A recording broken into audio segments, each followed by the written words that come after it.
আইয়াতুহান নাফসুল মুতমাইন্নাহ, হে প্রশান্ত হৃদয়, হে প্রশান্ত হৃদয়, ইয়া আইয়াতুহান নাফসুল মুতমাইন্নাহ ইরজিই ইলা রাব্বিকি রাদিয়াতান মারদিয়া।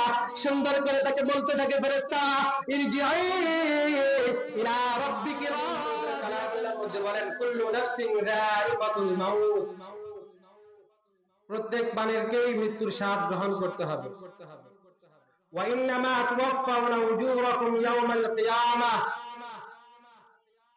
আর কিয়ামতের দিবসের দিন তোমাদের আমলের বদলা পরিপূর্ণভাবে দেওয়া হবে। ফামান যুহজিহা আনিন নারি ওয়া উদখিলাল জান্নাতা ফাকাদ ফাজ, আর যাকে জাহান্নামের আগুন থেকে মুক্ত করা হবে, জান্নাতে ঢুকানো হবে, জান্নাতে প্রবেশ করানো হবে, ফাকাদ ফাজ, সে সফল কাম। ওয়ামাল হায়াতুদ দুনিয়া ইল্লা মাতাউল গুরুর, আর দুনিয়ার জিন্দেগি ধোঁকা ছাড়া কিছুই নয়। আয়াতের মধ্যে আল্লাহ পাক রব্বুল আলামিন মৃত্যুর আলোচনা করেছেন। কুল্লু নাফসিন যায়িকাতুল মাউত, প্রত্যেক প্রাণীকেই মৃত্যুর স্বাদ গ্রহণ করতে হবে। দুনিয়ার মধ্যে বিভিন্ন বিষয়ে সবার ইখতিলাফ থাকে, মতানৈক্য থাকে, কিন্তু মৃত্যুর সম্পর্কে, মৃত্যুর বিষয়ে নিয়ে কারোর কোনো ইখতিলাফ নাই। বৌদ্ধ বিশ্বাস করে যে আমার মৃত্যুবরণ করতে হবে, খ্রিস্টানও বিশ্বাস করে আমার মৃত্যুবরণ করতে হবে, হিন্দুও বিশ্বাস করে আমার মৃত্যুবরণ করতে হবে। আর আমরা মুসলমান, আমরা তো কোরআন হাদিস পড়েছি, বুঝেছি, জেনেছি। আল্লাহ পাক রব্বুল আলামিন কোরআনের মধ্যে বলেছেন আমাদের মৃত্যুবরণ করতে হবে। রাসূল আকরাম সাল্লাল্লাহু আলাইহি ওয়াসাল্লাম হাদিসের মধ্যে বলেছেন আমাদের মৃত্যুবরণ করতে হবে। অতএব ইহুদি, বৌদ্ধ, খ্রিস্টানের বিশ্বাস থেকে মৃত্যুবরণ যে করতে হবে তারা বিশ্বাস করে, তাদের বিশ্বাস থেকে আমাদের বিশ্বাসটা আরো খুব মজবুত, আরো খুব শক্তিশালী। কারণ আমরা কোরআন এবং হাদিসের মধ্যে পেয়েছি আল্লাহ তাআলা বলেছেন আমাদের মৃত্যুবরণ করতে হবে, রাসূল বলেছেন আমাদেরকে মৃত্যুবরণ করতে হবে, এবং আমাদেরকে দুনিয়া ছেড়ে সেই অন্ধকার কবরে যেতে হবে, এটা আমরা বিশ্বাস করি। মৃত্যু আমাদের সকলের হবে, এটা যেমন সত্য, এই মৃত্যুটা সবার নিকট একভাবে আসবে না। মৃত্যু কোন কোন মানুষের কাছে বিভিন্ন ভাবে, বিভিন্ন সূরতে তার কাছে মৃত্যু যাবে। আজরাইল আলাইহিস সালাম তার কাছে যাবে। আল্লাহ পাক রব্বুল আলামিন বলেন যে ঈমানদার এবং বেঈমানের মৃত্যুর মাঝে পার্থক্য আছে। ঈমানদারদের কাছে মৃত্যু এক রূপ নিয়ে আসবে, বেঈমানের কাছে মৃত্যুটা আরেক রূপ নিয়ে যাবে।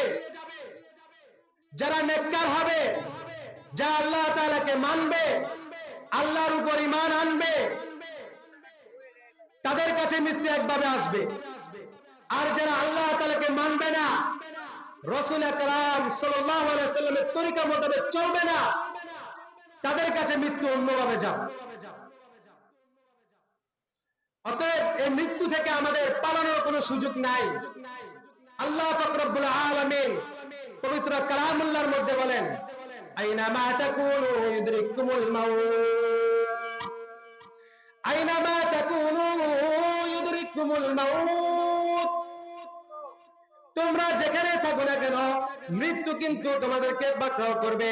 ওয়ালাউ কুনতুম ফি বুরুজিন মুশাইয়াদা, যদিও সুউচ্চ কঠিন দুর্গ অবস্থান করো তবুও মৃত্যু তোমাদেরকে পাকড়াও করবে। অন্য আয়াতের মধ্যে আল্লাহ তাআলা বলেন কুল ইন্নাল মাউতাল্লাযী তাফিরুনা মিনহু ফাইন্নাহু মুলাকীকুম সুম্মা তুরাদ্দুনা ইলা আলিমিল গায়বি ওয়াশ-শাহাদা ফায়ুনাব্বিউকুম বিমা কুনতুম তা'মালুন।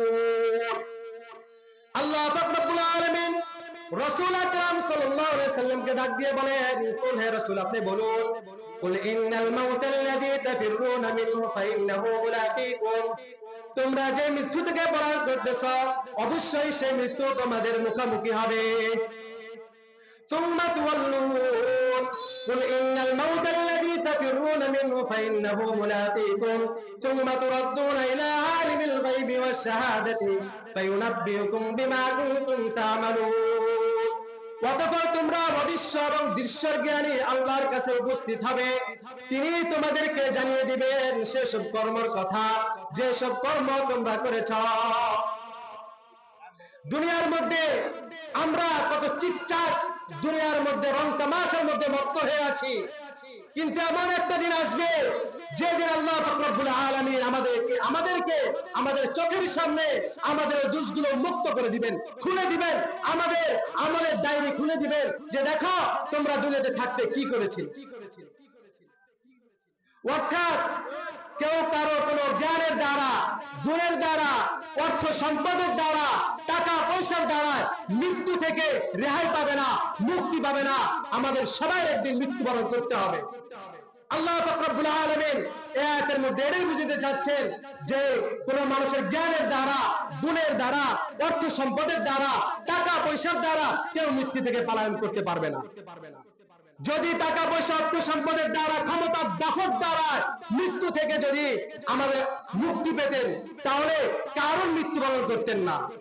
যদি টাকা পয়সা, অর্থ সম্পদের দ্বারা, ক্ষমতার দাফত দ্বারাই যদি মৃত্যু থেকে বাঁচা যেত তাহলে নমরুদ মৃত্যুবরণ করতো না, নমরুদ মরতো না। যদি ক্ষমতার দাফত দ্বারাই, যদি ক্ষমতার রাজত্ব দ্বারাই যদি মৃত্যু থেকে মুক্তি পাওয়া যেত তাহলে সুলাইমান আলাইহিস সালাম, যিনি গোটা পৃথিবী রাজত্ব করেছিলেন, তিনিও ইন্তেকাল করতেন না। বাস্তব কথা হচ্ছে আমাদেরকে এই দুনিয়া ছেড়ে একদিন অন্ধকার কবরে চলে যেতে হবে। বলতেছিলাম এই মৃত্যু সবার নিকট এক রূপ নিয়ে আসবে না। যারা বদকার হবে, যারা আল্লাহ পাক রব্বুল আলামিনের হুকুম আহকাম মানবে না, আল্লাহ তাআলার পথে চলবে না, জান্নাতের পথে চলবে না, তাদের কাছে মৃত্যু একভাবে আসবে। আর যারা আল্লাহ তাআলার রাস্তায় চলবে না, বেদিন ইহুদি খ্রিস্টানদের সাথে চলাফেরা করবে, তাদের কাছে মৃত্যু অন্যভাবে আসবে। যারা জান্নাতের রাস্তায় চলবে তাদের কাছে মৃত্যু একভাবে আসবে, যারা জাহান্নামের রাস্তায় চলাফেরা করবে তাদের কাছে মৃত্যু সেইভাবে আসবে। কিন্তু যারা বদনসিব, বদকার, তাদের কাছে মৃত্যু কিভাবে আসবে? হাদিসের মধ্যে রাসূল আকরাম সাল্লাল্লাহু আলাইহি ওয়াসাল্লাম বলেন যে আল্লাহ পাক রব্বুল আলামিন আযরাইল সাল্লাল্লাহু আলাইহি ডাক দিয়ে বলবেন যে আযরাইল তুমি আমার দুশমনের কাছে যাও। অর্থাৎ যে বদকার, যে আল্লাহ তাআলার হুকুম আহকাম মানে নাই, রাসূলের তরিকা মতো দুনিয়াতে চলে নাই, আল্লাহ তাআলা আযরাইল সাল্লাল্লাহু আলাইহি ডাক দিয়ে বলবেন যে আযরাইল আমার দুশমনের কাছে যাও।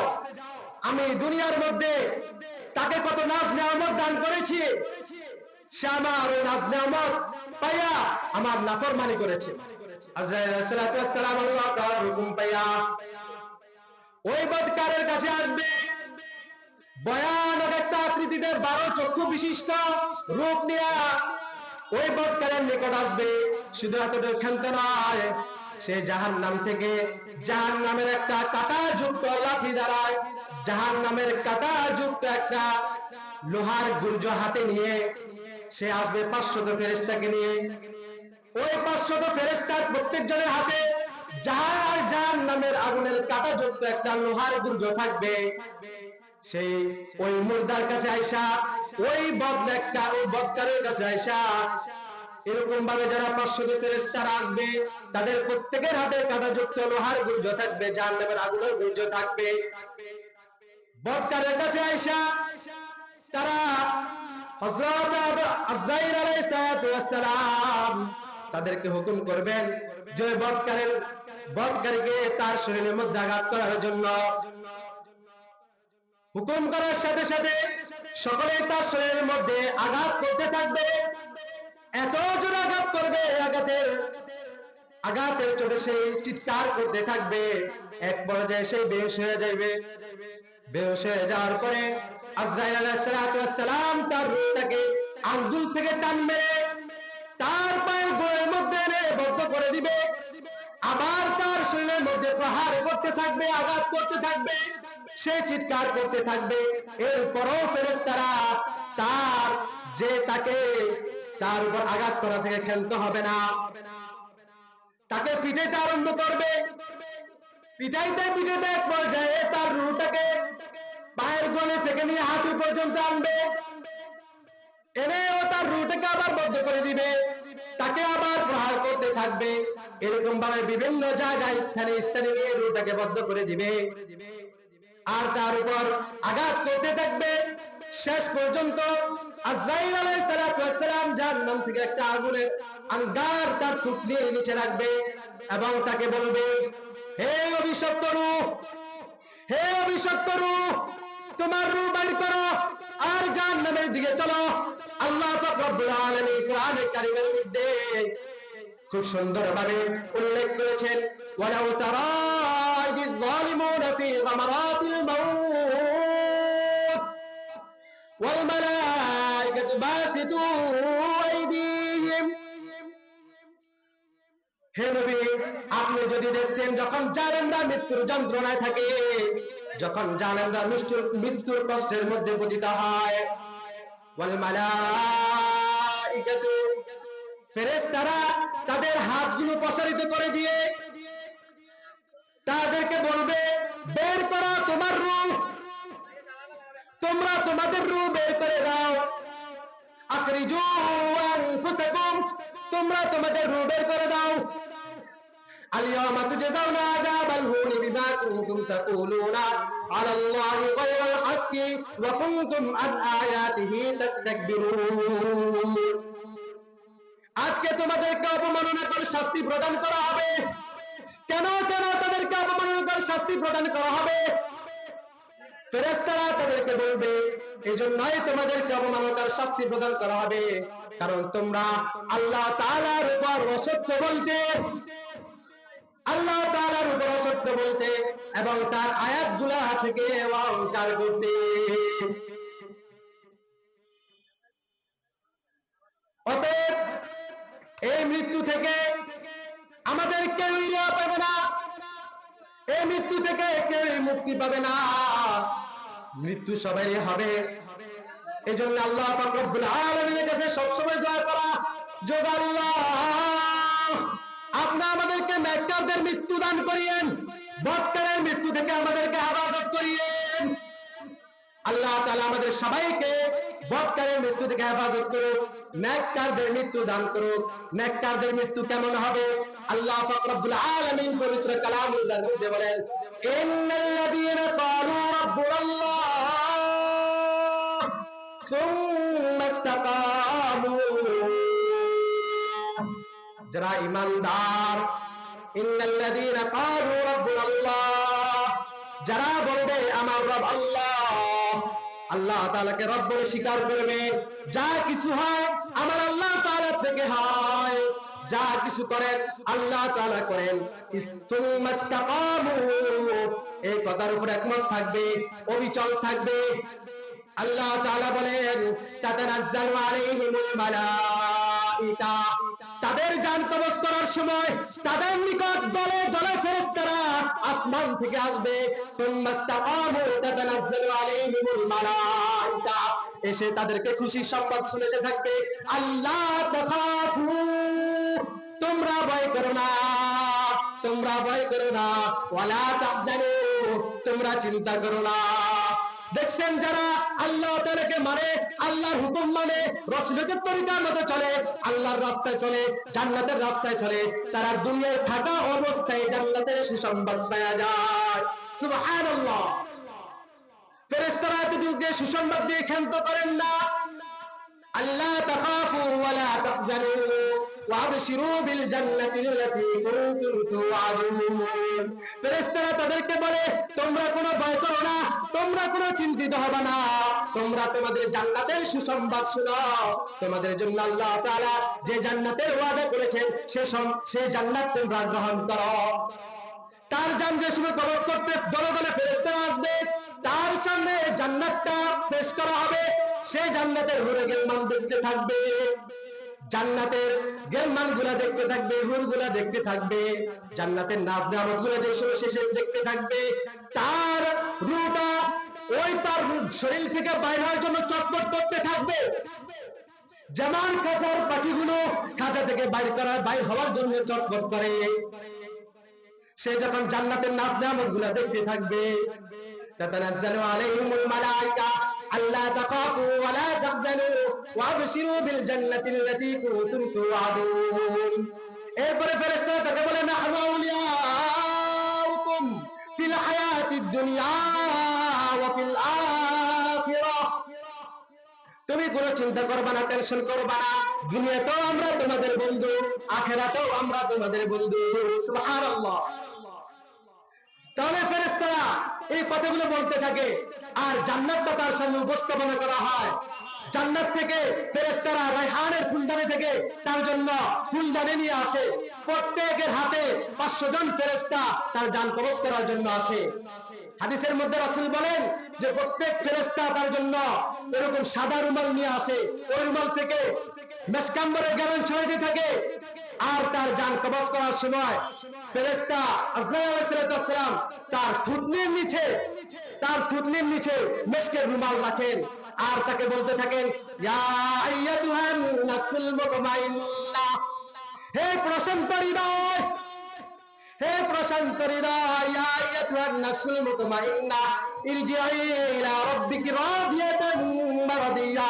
সুন্দর করে তাকে বলতে থাকে ফেরেশতা, ইরজিই ইলা রাব্বিকি রাদিয়াতান মারদিয়া, তুমি তোমার পালনকর্তা, তোমার রব দুনিয়াতে থাকতে তুমি যাকে মানছিলে, দুনিয়াতে থাকতে তুমি যার হুকুম আহকাম পালন করেছিলে, ইরজিই ইলা রাব্বিকি রাদিয়াতান মারদিয়া, তোমার পালনকর্তার নিকট তুমি ফিরে যাও সন্তুষ্ট হয়ে, সন্তুষ্টভাজন হয়ে তুমি তোমার পালনকর্তার নিকট ফিরে যাও। এই নেককার বান্দাগুলোদেরকে, এই ইমানদারগুলোদেরকে যে সময় আল্লাহ পাক রব্বুল আলামিন কাল কিয়ামতের মাঠে উঠাবেন, আল্লাহ তাআলা তাদেরকে ডাক দিয়ে বলবেন, কি বলবেন? ফাদখুলি ফি ইবাদি, ফাদখুলি ফি ইবাদি। কাল কিয়ামতের মাঠে আল্লাহ তাআলা যারা মাজনুন হবে, যারা পাপাচারী হবে, যারা বেঈমান হবে, তাদেরকে বলবে, আমার বান্দাদের থেকে তোমরা আলাদা হয়ে যাও, আমার বান্দাদের থেকে তোমরা আলাদা হয়ে যাও। ফাদখুলি ফি ইবাদি। আর নেককার বান্দাদেরকে ডেকে বলবেন, ফাদখুলি ফি ইবাদি, তোমরা আমার বান্দাদের অন্তর্ভুক্ত হয়ে যাও। সুবহানাল্লাহ। ওয়াদখুলি জান্নাতি, এবং আমার জান্নাতের মধ্যে প্রবেশ করো। সুবহানাল্লাহ। এই জন্যই আমাদেরকে সবসময় আল্লাহ তাআলার কাছে দোয়া করতে হবে যে আল্লাহ, আপনি আমাকে, আমাদের পাড়া প্রতিবেশীদেরকে, আমার মুসলমান ইমানদারদেরকে নেককারদের মৃত্যু দান করিয়েন, এবং বদকারের মৃত্যু থেকে হেফাজত করিয়েন, এবং আমার নিজেকে যেন আমি নেককারদের পথে অন্তর্ভুক্ত করতে পারি, ইমানদারদের মধ্যে অন্তর্ভুক্ত হতে পারি। আল্লাহ তাআলা যেন আমাদের সবাইকে এই কথাগুলোর উপর আমল করার তৌফিক দান করে।